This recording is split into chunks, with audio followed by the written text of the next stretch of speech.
Courageous conversations, I mean, really is a tool that helps you have some of these conversations that you don't really want to, or when your boundaries are, starting to be invaded, or when you're starting to feel in your body that, okay, something's not feeling right, something's not going right, clients aren't paying, or they're not enrolling, or, and courageous conversation doesn't have to be completely difficult. It can also be very curious. Being able to practice this, because it's not a muscle that we actually have. The more that we do it, I don't care if it's sloppy, it's messy, it's imperfect, you'll probably get a lot of resistance initially, especially if it's these courageous conversations that you might need to have and you've needed to have for the longest time for people who are really stepping over your boundaries. I would have to say that it's the most liberating tool, that if you use this well and you actually practice this allows you to actually have your own self-respect, and it's probably one of the most fundamental tools that you can use, not just for you to protect you, but also to, protect the people that you're working with. Okay, let's say that you've been, triggered in some way, or there's been kind of a falling out, either with a client, with a personal relationship, whatever that is. Identify the person first that you want to have a courageous conversation with. And let's say maybe it's a client, okay?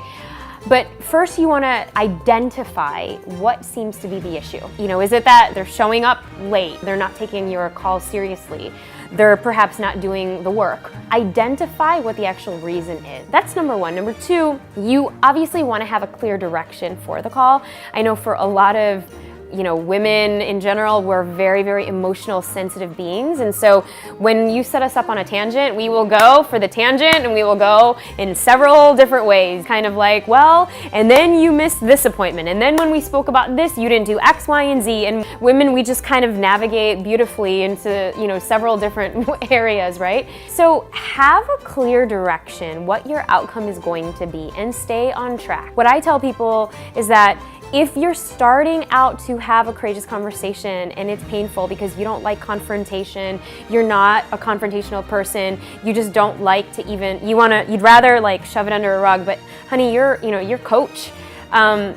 You need to learn how to actually have these, because otherwise you're just going to be stepped all over the place and you're not going to be feeling great. And you're doing your clients a disservice. Number three, you need to list the facts and stick with the facts. You were late on this and this occasion. I told you about these types of assignments that we need in order to progress and go forward. Next is obviously to have the courage to actually be able to have the conversation and, be able to be authentic, and then basically make, number five is make the agreement. Is this going to be okay with you if we just talk 3 times a month? It's okay that if you want to have more hours with me, I'm totally fine with that. Here's the amount that I charge for the extra hours. Lastly, you want to have compassion for yourself. I think as women, we put so much pressure on ourselves to get it right the first time. Like I said, it might be messy. If it's a really difficult conversation or courageous conversation, there might be tears, there might be crying, because it's hard. It takes courage to really have that, but have compassion for yourself and also have compassion for the other person.